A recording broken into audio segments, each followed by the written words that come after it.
Olá, sou o Padre Paulo Duarte. Dou-vos as boas-vindas a mais um episódio do podcast da Praça de Pedro. O Papa Francisco convida-nos na intenção para o mês de março a rezar pelas famílias em crise.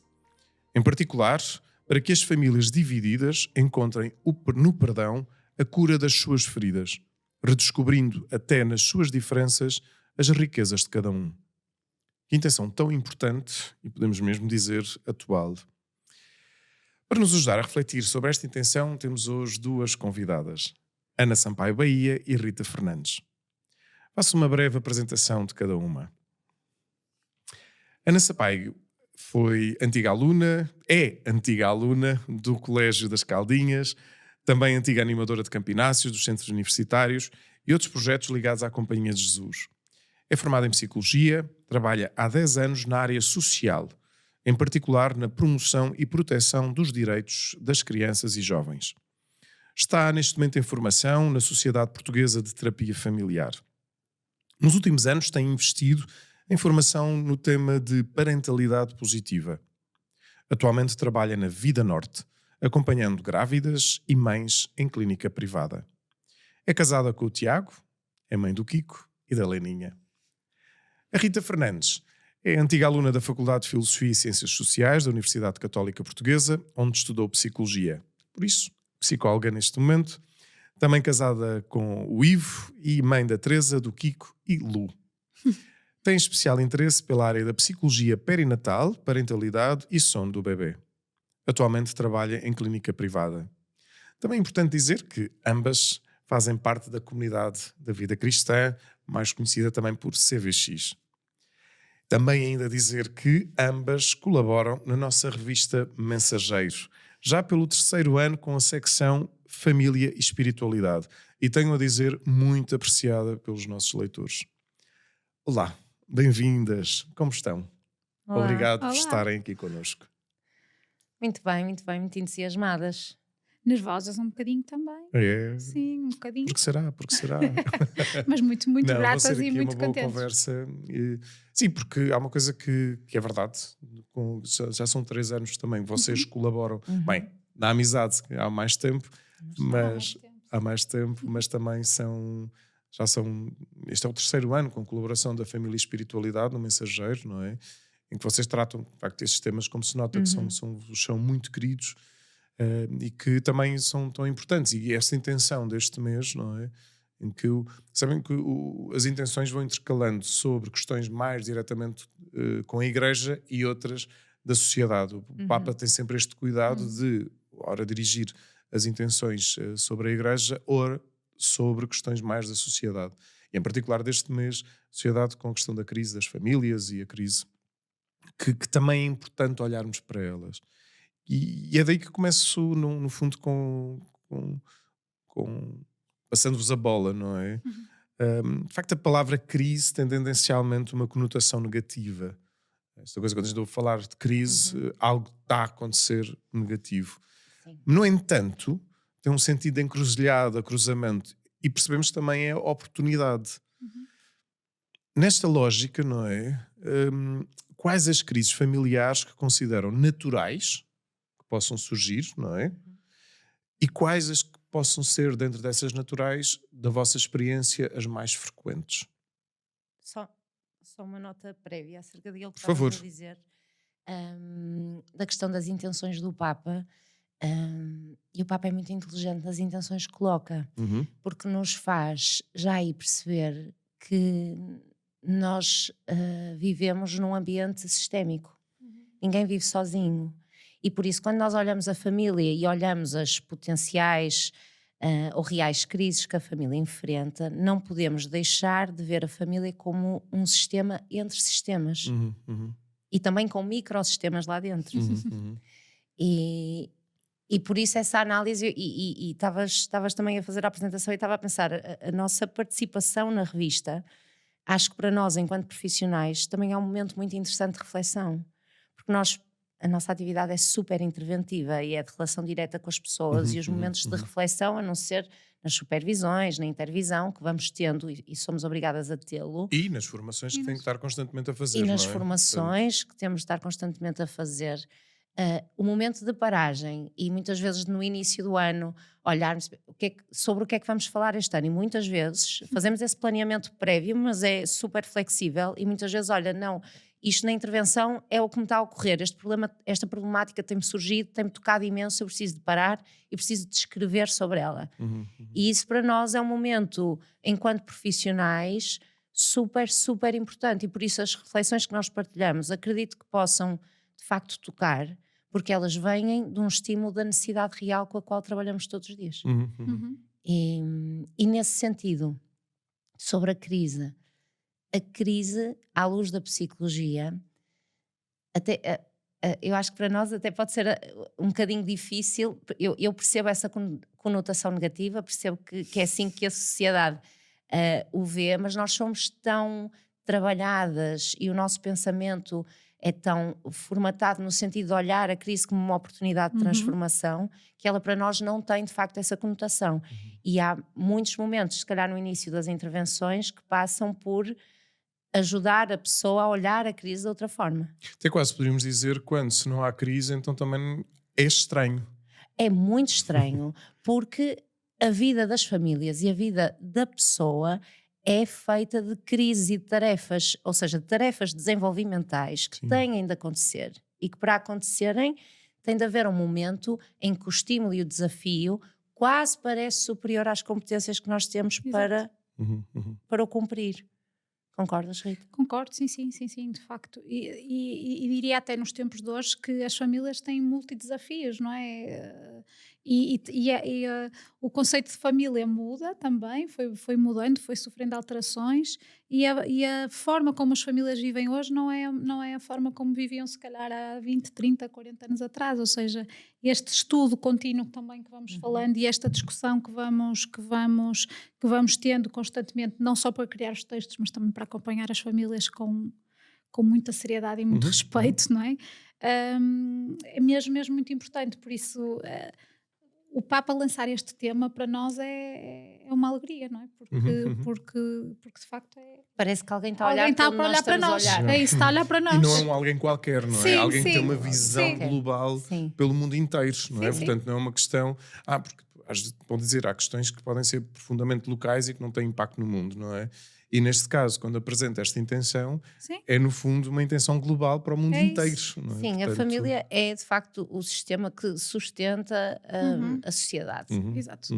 Que nos sustenta a nós enquanto indivíduos. Sim. Não é? E acerca das crises, pensar que há várias crises que podem ocorrer. Primeiro, stress não é igual a crise. Isso é importante. Ou seja, a stress estamos todos expostos continuamente. A crise acontece de uma forma muito simples, quando o stress é maior do que a nossa percepção ou as nossas reais competências de fazer face a esse stress.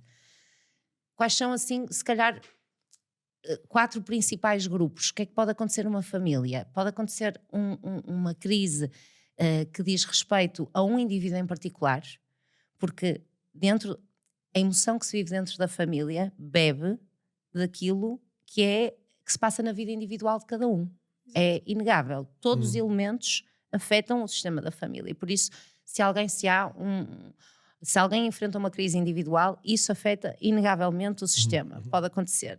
Também podem acontecer crises externas, ou seja, questões que acontecem, na verdade, à família, não é? Sim, por exemplo, no caso individual, podemos estar a falar, por exemplo, uma doença que pode surgir, Sim. Ou, dentro das naturais, no fundo, o próprio, quase diria, o casamento, a saída da casa dos pais, a gravidez, o nascimento de filho ou filha. Ou não conseguir engravidar. Ou não conseguir engravidar. Por exemplo, nos casos de fatores externos, por exemplo, um desemprego, não é? Portanto, alguém que fica desempregado pode provocar... Sim, no caso dos fatores externos, seria mais questões que ocorrem no macrosistema, ou seja, uma crise económica.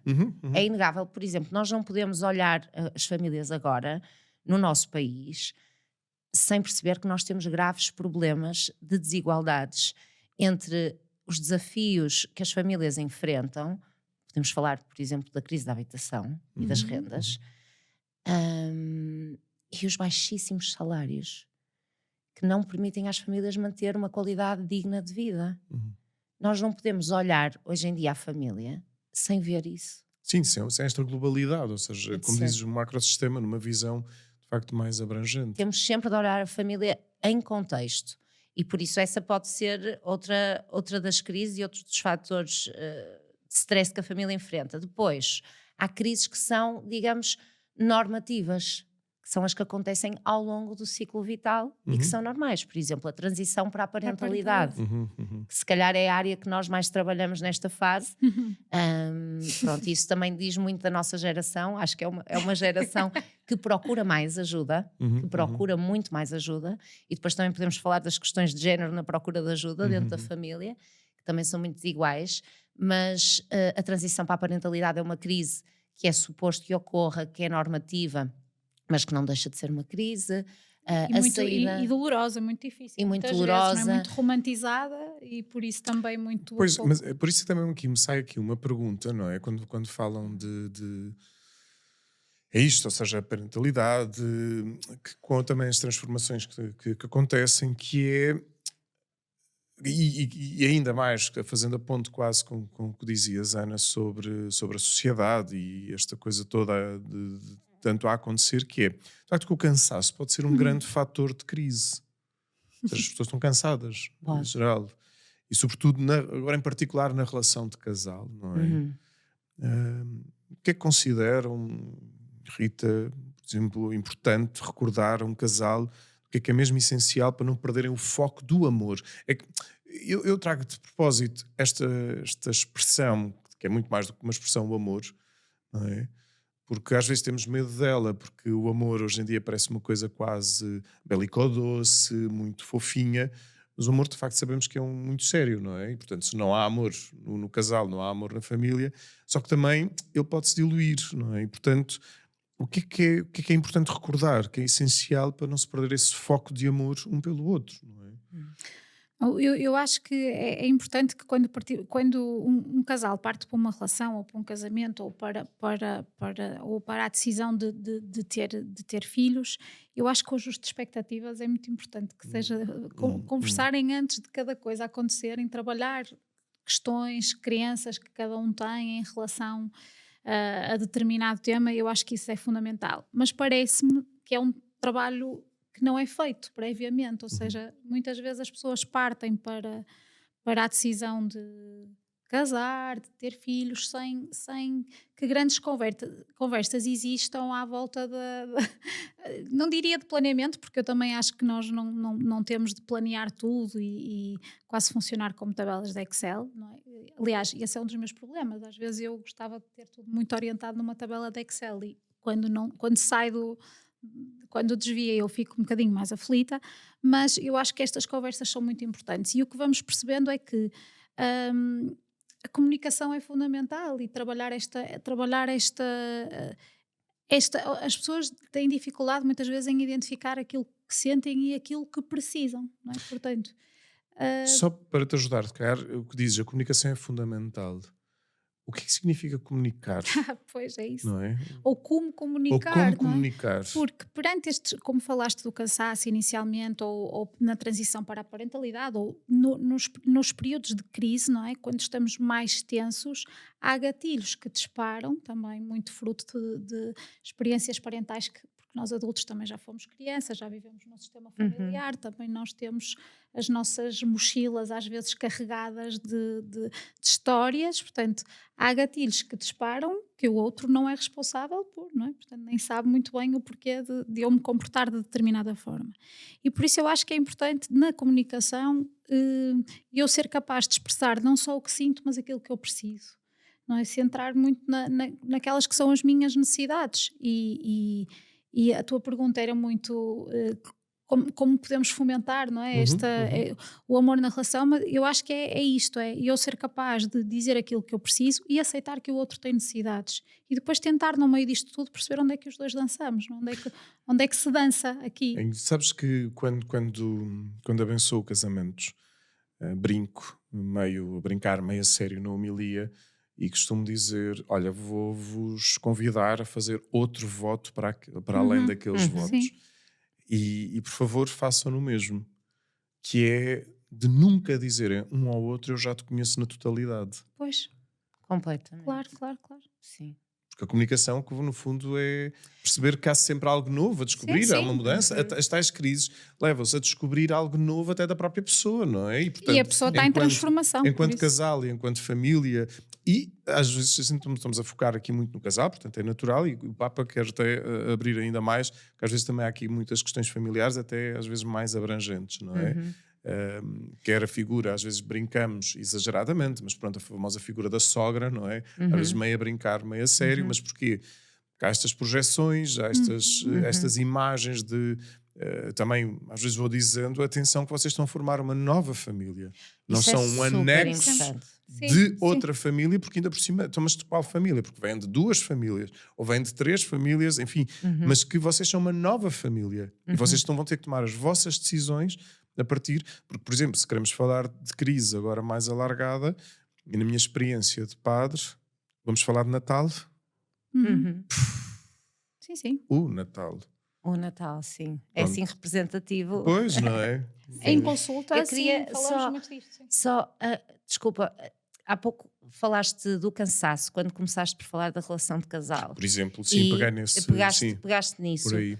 E eu acho que o cansaço, e aqui reportando-nos à nossa prática clínica, aquilo que nós mais recebemos são mulheres sobrecarregadas e sobrelotadas. Não podemos deixar de falar disso. Sim.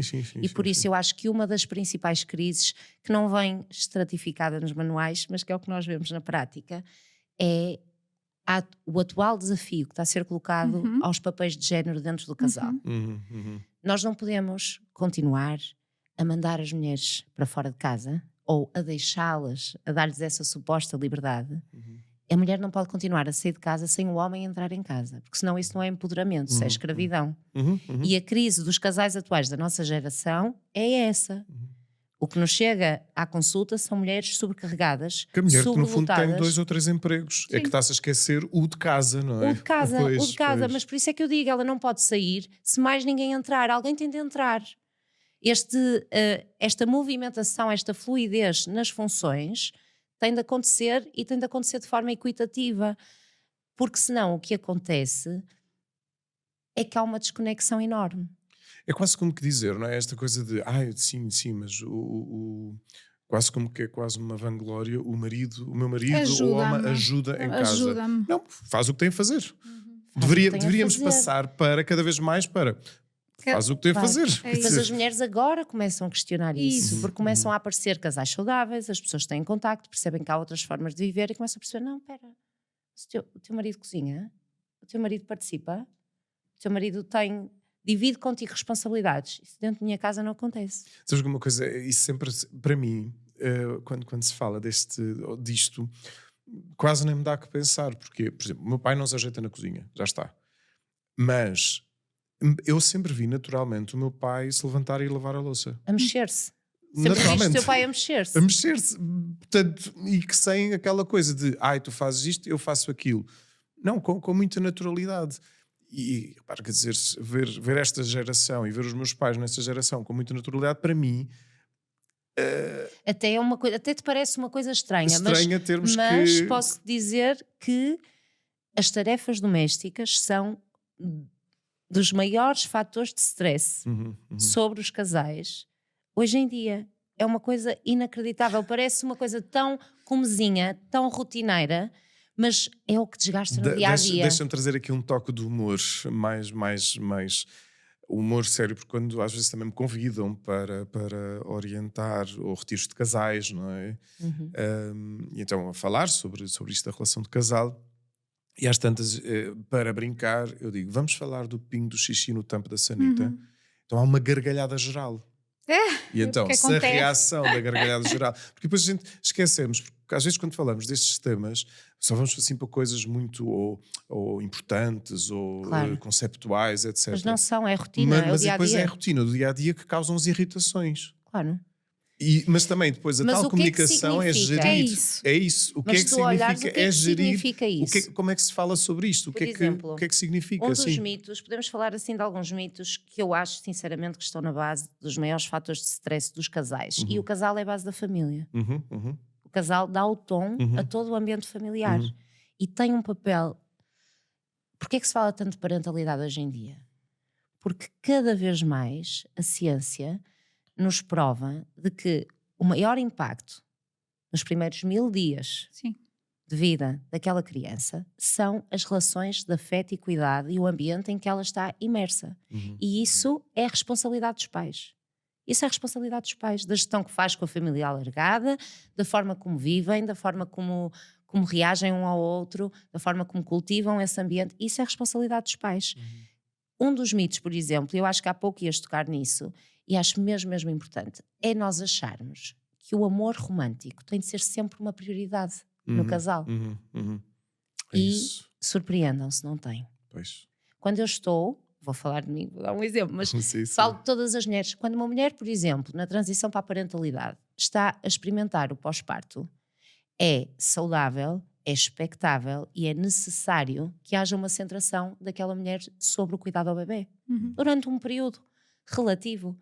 Agora, o homem, o companheiro, a pessoa que está ao lado, é um adulto também responsável, tem de perceber, tem de acompanhar, tem de ser proativo a perceber o que é que aquela fase exige para a dinâmica familiar, percebes? Então, mas nessa comunicação, então se calhar não sei se irias dizer isto, que me parece importante, que eu acho interessante também esta coisa da nova linguagem, não é? Por exemplo, quando que o casal engravida, no sentido de também há mudanças na rotina, mas que antes até do nascimento pode haver boas conversas a preparar, imagino. Claro. Era isto que falava um bocadinho há pouco das expectativas, não é? Porque percebemos também em consulta que a expectativa, e tocando neste tema, não é? Da transição para a parentalidade, que a expectativa, quer da mãe, quer do pai, é absolutamente desajustada. Ou seja, é ter amigos que acham que durante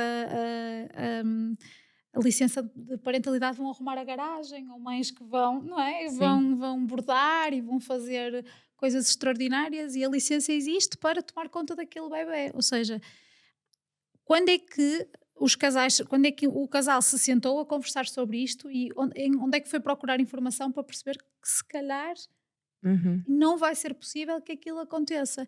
Isto que a Ana falava é mesmo muito curioso, também ouvimos muito em consulta, não é?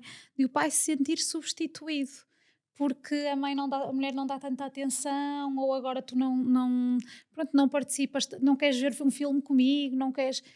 E depois ouvimos as mães dizer: bolas, eu passei o dia todo com o bebê, não tomei banho ainda, não almocei, portanto eu não estou nem aí para ver uma série, ou nem aí para... Claro que isso dava-nos para o segundo episódio, terceiro e quarto e quinto, porque depois se calhar tínhamos que falar que, por exemplo, e aí sim, nós homens, de um modo geral, como não sabemos lidar com as emoções, não sabemos lidar com, portanto, o modo, de repente, ainda como continuamos, passa a expressão, a querer ser filhos da mulher. Mas temos de comunicar necessidades, mas depois também é importante que a mulher comunique, que diga e que expresse. Completamente. E fechando só este tema da comunicação do casal, eu acho que antes de vir pensava, se eu pudesse só dizer uma coisa sobre isso, o que é que eu dizia? O que é que fazia sentido? E sinceramente acho que é muito importante termos em conta que na maior parte das vezes não é o conflito a grande fonte de perturbação, é a desconexão emocional. Perderam-se ali no meio, não? E isso não é uma comunicação tangível, não é da ordem da forma como se fala, mas é de um movimento interior dinâmico que tem de acontecer sempre de mim em direção a ti. Quais são as tuas necessidades? O que é que tu estás a experimentar? O que é que tu estás a viver? Esta abertura, desta tentativa de leitura contínua, constante. Só que aí, cá está, vamos para o episódio 2, 3 e 4, porque há uma coisa que me parece importante, não é? De facto, há o famoso dito, é preciso uma aldeia para ir tocar uma criança, não é? Mas hoje, de facto, em ambientes citadinos, a aldeia é um pouco mais grande. E às vezes fico a pensar o que é que consideram fundamental, não só para a educação de uma criança, mas que eu acho que até para a nossa educação enquanto adultos. Porque nós adultos, de um modo geral, vou-me apercebendo, temos pouca educação emocional. Não sabemos responder quem somos, não sabemos responder o que é que estamos a sentir. Duas perguntas tão básicas, não é? À partida. Olha, uma coisa muito simples, que às vezes acho que as pessoas não têm noção, mas nós fazemos muitos workshops e é um tema, a educação emocional e a inteligência emocional, que tentamos levar aos centros universitários, às escolas, e muitas vezes começamos com o exercício de, ok, então muito rápido, vais escrever nas notas do teu telemóvel quantas emoções conheces. Nós somos uns analfabetos emocionais. A maior parte das pessoas não consegue dizer, sabes quais? Aquelas básicas do Inside Out. Porque até viram um filme. Viram um filme. É a cor laranja. Eu sinto a cor laranja. E é curioso, não é? Porque estamos a falar sobre essa abertura, sobre essa exposição. Como é que eu vou falar do que sinto se eu não tenho palavras para descrever? Nós não falamos só por palavras, obviamente, mas quando precisamos de ser claros, nós não temos vocabulário. Sim. Mas para isso, nós não nos podemos vitimizar também sobre isso, sabes? Claro. Acho que temos de ser proativos na procura. Há tanta informação hoje em dia, há tantos sítios. Isso também me sai aqui uma pergunta que... Posso só dizer uma coisa ainda em relação... Desculpa, Paulo. Ainda em relação à questão da aldeia, não é?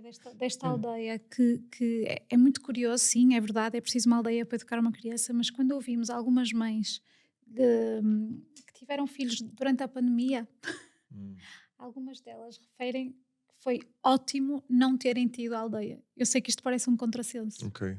Mas toda a gente manda bitites, não é? Exatamente. Ou seja, eu acho que também essa é o perigo da aldeia mandar bitites. É tenso, ou seja, esta família alargada, estes sistemas que a Ana falava, não é? Às vezes também é difícil que se alinhem. Pois. Por isso... Que é isso, ou seja, porque ao mesmo tempo temos também uma sociedade, de facto, diríamos, de muita informação.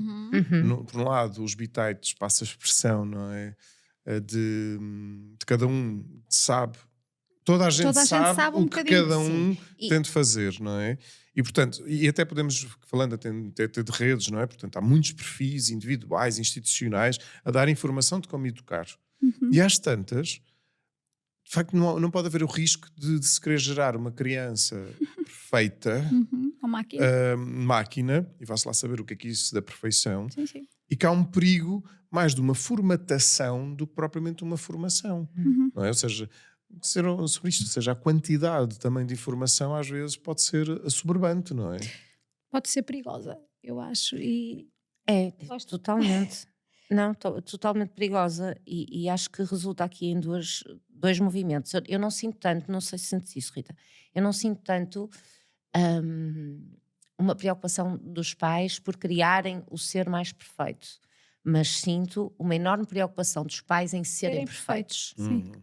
Em ser, ou seja, esse excesso de informação e tão difícil de triar, o que provoca é uma sensação constante de que há alguma coisa que tu não estás mesmo a ver, que tu não estás a adressar no cuidado ao teu filho, e há tanta informação, aquilo podia ser tão melhor e tu estás a falhar, e por isso o sentimento de culpa é enorme. Sabes que eu às vezes brinco a dizer, não se preocupem que sim, vão traumatizar os vossos filhos. Sim. Façam o que fizerem, ponto, está bem? Portanto, vamos agora aliviar e vamos continuar o caminho. Sim, eu digo isso muitas vezes, não se preocupem que os psicólogos vão estar cá daqui a uns tempos também para eles poderem em adultos ir à psicoterapia. É verdade, porque de facto há muita, tudo depende também da interpretação às vezes que a criança faz em relação ao mundo, não é? E claro que nós vamos fazer muitas asneiras.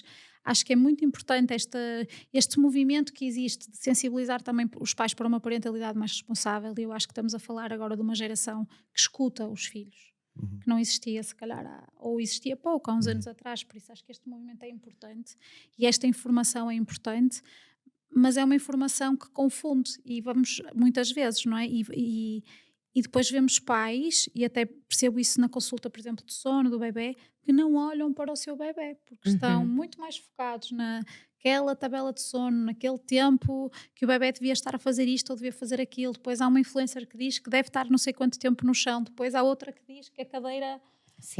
mais XPTO é muito estimulante, prejudica muito a qualidade de sono. Ou seja, estamos nisto. E onde é que fica o toque? O abraçar, e não olhamos para o bebê, para aquilo que o bebê precisa. E onde é que fica essa individualidade? Essa individualidade, não é? E o teu bebê, o que é que ele te está a dizer? O que é que ele te está a pedir? O que é que aquela pessoa...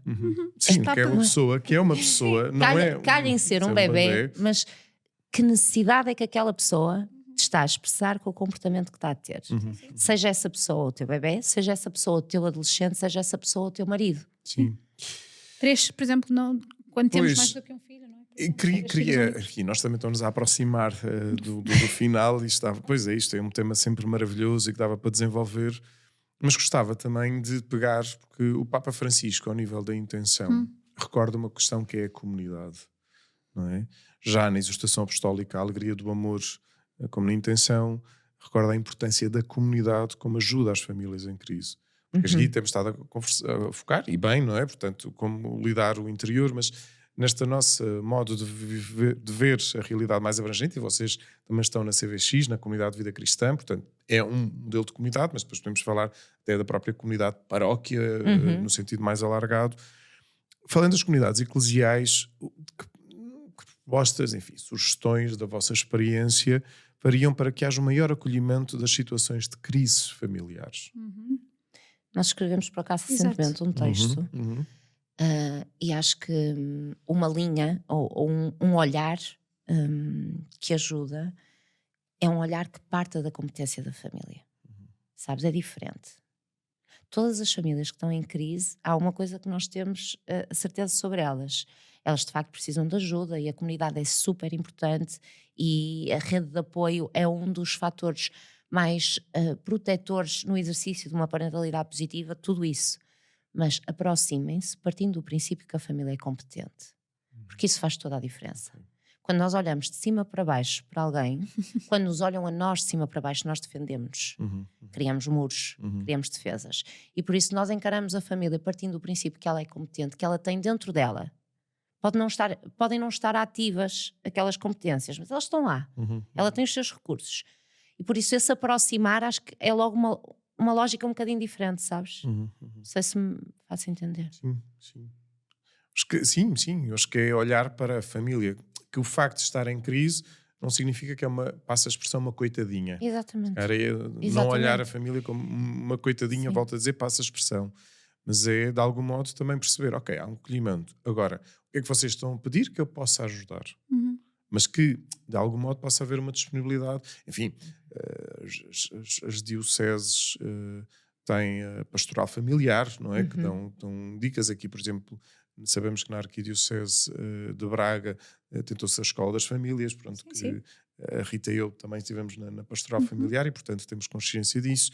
Há esse também mostrar o acolhimento. Mas, de facto, que possa ser um sítio que me leva a uma pergunta, assim, ao jeito para fechar, agora uma pergunta mais pessoal que cada uma, não é? Que é isto, eu falava da comunidade, mas que é, como é que vos ajuda a fé, a relação com Deus no vosso ambiente familiar, até mesmo nas vossas crises? Eu acho que já chegamos a partilhar. Eu não sei como é que às vezes as pessoas vivem determinadas crises sem fé. É verdade.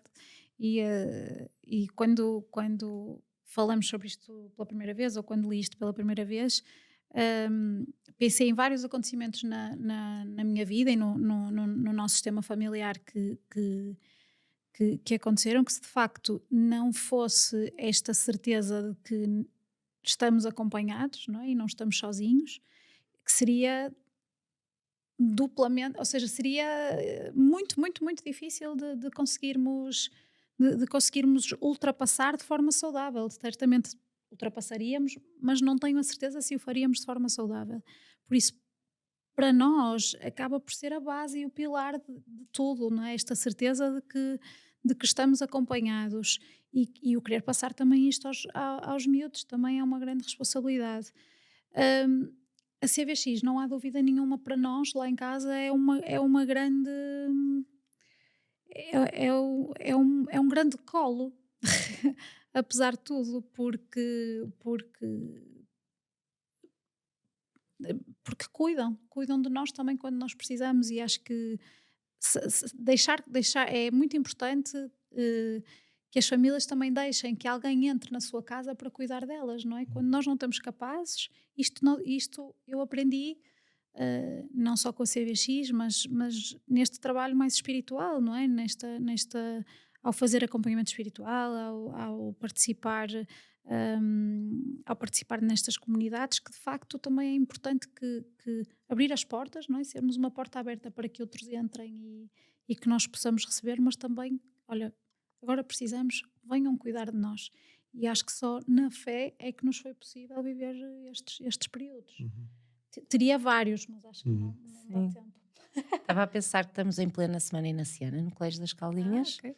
E o meu filho esta semana chegava a casa e dizia: mãe, eu adoro Santo Inácio.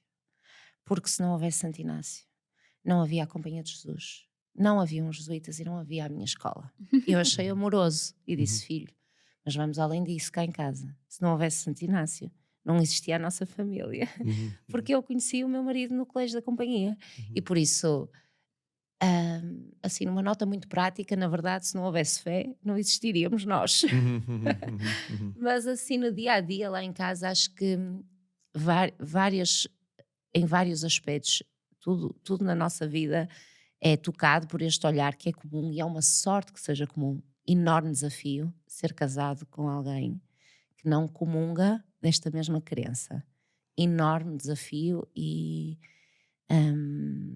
acompanho alguns casos assim, e é mesmo, é muito desafiante, e é um sinal de grande amor, de parte a parte. Em nossa casa, o que sinto é que a fé me ajuda e nos ajuda a todos a sermos ultra responsáveis pelo que criamos dentro de casa. Acho que é de Santo Agostinho a frase que onde não há amor, põe amor e encontrarás amor. Sabendo que Deus é amor, nessa força, não é? Portanto, dá-vos muito mais luz de caminho. É verdade, é verdade. Dá-nos um horizonte também. Um horizonte. Que bom, que bom. É isto, e olha, terminando com a palavra horizonte, e horizonte também aqui a partir da fé, que seja um horizonte que nos ajude também nas nossas crises, e em particular nas crises familiares, a perceber que não se está só. Não é? Não se está só. Olha, muito obrigado. Obrigado por esta conversa, obrigado por esta oportunidade de aqui estarmos em partilha, obrigado por terem vindo ao podcast da Praça de Pedro, e também obrigado a si por acompanhar o podcast. Como digo, podem continuar a ler a Ana e a Rita no Mensageiro, e a nós podemos continuar a seguir no podcast da Praça de Pedro. Já agora, por falar em Pedro, o Pedro Perpétua tem algo a dizer. Pois é, Padre Paulo, tenho aqui algumas informações para quem nos segue, para quem segue o podcast da Praça de Pedro. Está a decorrer durante a Quaresma uma campanha de donativos do Passa a Rezar. Se gostas do que fazemos e se usas esta aplicação para rezar, este projeto também é teu. Contribui para a sua sustentabilidade e crescimento e ajuda outras pessoas a rezar. Podes fazê-lo de várias formas. Podes fazer o teu donativo através da MBWay, transferência bancária, multibanco ou através da aplicação GoFundMe. Contamos contigo. É isto. Pode seguir nas plataformas de streaming. Também já estamos no Popcast, canal de podcasts do Grupo da Renascença. Continuo também a seguir a Rede Mundial de Oração do Papa nas redes sociais. Obrigado por estar connosco, obrigado por nos seguir, obrigado também por nos ajudar a fazer caminho com a sua presença e a sua oração. É isso. Reze por nós. Nós rezamos por si.